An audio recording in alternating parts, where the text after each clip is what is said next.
नमस्कार दोस्तों, स्वागत है आप लोगों का मेरे सुभाषिनी कृत में। भगवान का चर्चा सबके कानों तक जाए, यही मेरी सोच है। इसलिए मैं रामायण शुरू कर रही हूँ। 5 चौपाई मैं आपको पढ़कर सुनाऊं। सियावर रामचंद्र की जय, पवन सुत हनुमान जी की जय, उमापति महादेव की जय। और मेरे देवतागण जो बैठे हैं, पधारे हैं रामायण सुनने के लिए, उन सभी को मेरा नमस्कार, मेरा प्रणाम स्वीकार। सियावर रामचंद्र की जय। पहले श्लोक में अक्षरों, रसों, छंदों और सरस्वती जी और गणेश जी की वंदना की गई है। श्लोक में श्रद्धा और विश्वास के एक साथ पार्वती जी और शंकर जी की वंदना की गई है। तीसरे श्लोक में शंकर जी की वंदना की गई है। चौथे श्लोक में श्री सीताराम जी के गुण समूह रूपी पवित्र वन में विहार करने वाले विशुद्ध विज्ञान संपन्न कबीश्वर श्री वाल्मीकि जी और कबीश्वर श्री हनुमान जी की वंदना की गई है। 5वें श्लोक में श्री रामचंद्र जी की प्रियतमा श्री सीता जी को नमस्कार करती हूँ, ऐसा लिखा हुआ। इसमें राम जी के बारे में बताया गया है, जिनके माया के अधीन पूरा विश्व है और ब्रह्मा जी हैं और असुर हैं, देवता भी हैं। इन्हीं राम जी की मैं वंदना करती हूँ, ऐसा लिखा गया है। रघुनाथ जी की कथा को तुलसीदास जी ने अपने अंतःकरण के सुख के लिए अत्यंत मनोहर भाषा में विस्तृत करके लिखा है।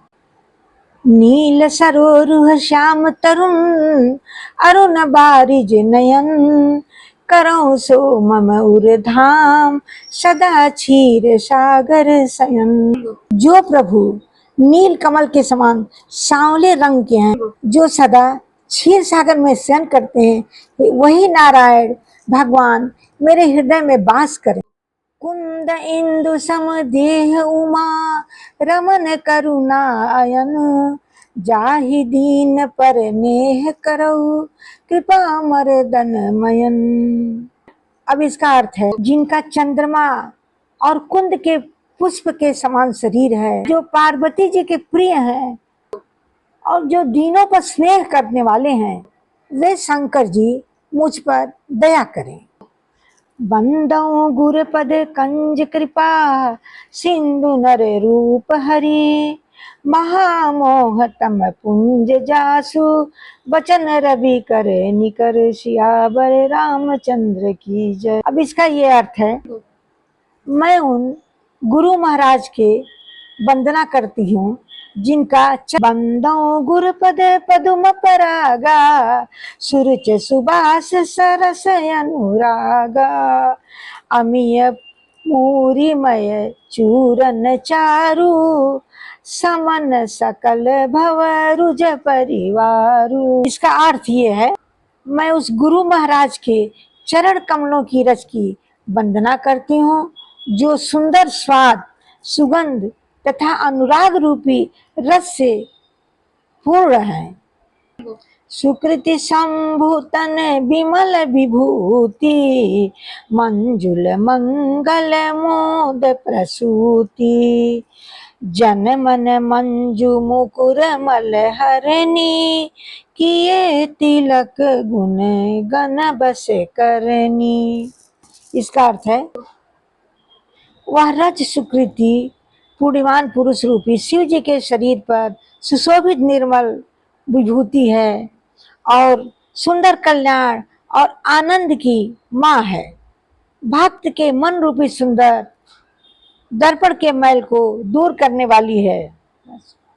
श्री गुर पद नख मणिगण ज्योति, सुमिरत दिव्य दृष्ट ही होती, दलन मोह तम सोस प्रकाशु, बड़े भाग उर आवहि जासु। इसका अर्थ है, श्री गुरु महाराज की चरण ज्योति मणियों के प्रकाश के, वह अज्ञान रूपी अंधकार जो मनुष्य के अंदर रहता है, उसको दूर करने वाले हैं। वह ज्योति जिसके अंदर हृदय में आ जाता है, वह दिव्य दृष्टि जिसके हृदय में आ जाता है वो बहुत ही भाग्यशाली है। करहि बिमल बिलोचन ही के, मिटहि दोष दुख भव रजनी के, सूझहि राम चरित मन मानिक, गुपुत प्रगट जह जो जही खानिक। अब इसका अर्थ यह है, भगवान की महिमा जिसके हृदय में आ जाता है उसके निर्मल नेत्र खुल जाते हैं और संसार रूपी रात्रि के दोष दुख मिट जाते हैं। ऐसे श्री रामचंद्र जी की ध्यान सभी को करना चाहिए। था सुअंजन अंज दृग साधक सिद्ध सुजान, कौतुक देखत शैल बन भूतल भूरि निदान, सियावर रामचंद्र की जय। अब इसका अर्थ ये है, जैसे सिद्ध जनों को नेत्रों में लगाकर साधक सिद्ध और सुजान पर्वत वन और पृथ्वी के अंदर कौतुक से ही बहुत सी खाने देख लेते हैं। अब यहाँ मैं संपूर्ण मंत्र लगाकर अब रामायण आज के लिए बंद कर रही हूँ। दीन दयाल बिरद संभारी, हरहु नाथ मम संकट भारी।